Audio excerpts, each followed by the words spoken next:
இந்த நல்ல கர்த்தர் நம்மோடு பேசுகிற வேத வசனம் யோவான் எழுதின சுவிசேஷம் 1ஆம் அதிகாரம் 29ஆம் வசனத்தின் பின்பகுதி. இதோ உலகத்தின் பாவத்தை சுமந்து தீர்க்கிற தேவ ஆட்டுக்குட்டி.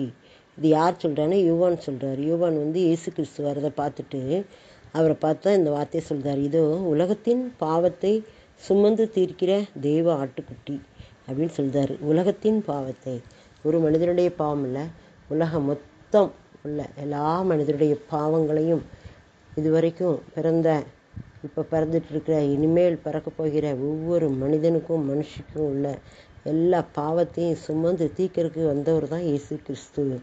உலகத்தின் பாவத்தை சுமந்து தீர்க்கிற, எதில் தீர்த்தாரு? சிலுவையில் எல்லாவற்றையும் சுமந்து தீர்க்கிற தேவ ஆட்டுக்குட்டி.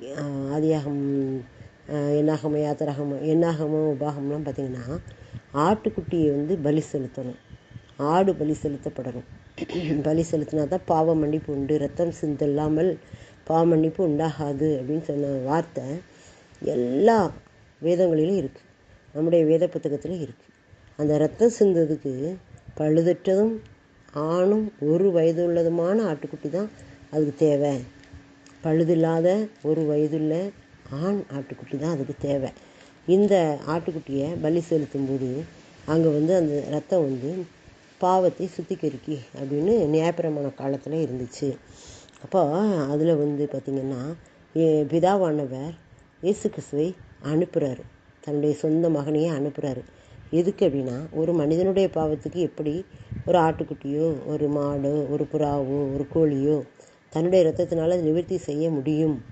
அப்போ ஒரு மனிதனுடைய பாவத்துக்கு ஒரு மனிதனுடைய ரத்தம் சிந்தப்பட வேண்டும்.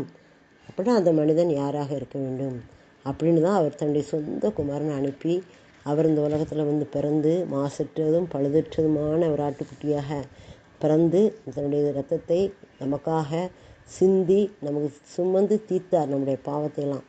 அதனால தான் அவரை தெய்வ ஆட்டுக்குட்டி அப்படிங்கிறார். தெய்வகுமாரன் அனுப்பின குமாரனாகி இயேசு கிறிஸ்து தான் தெய்வ ஆட்டுக்குட்டி. நம்ம ஒவ்வொரு வாழ்க்கையில் இந்த தெய்வ ஆட்டுக்குட்டிக்கு நாம் இடம் கொடுக்கும்போது அவர் நம்மையும் கழுவி சுத்திகரிப்பார்.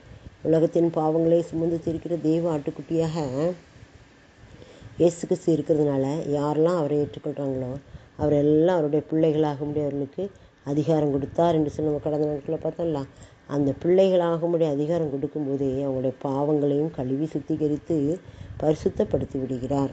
இதோ உலகத்தின் பாவத்தை சுமந்து தீர்க்கிற தேவ ஆட்டுக்குட்டியாக வந்த இயேசு கிறிஸ்துவை ஏற்றுக்கொள்கிற ஒவ்வொருவருக்கும் இந்த விடுதலை உண்டு. ஆமென்.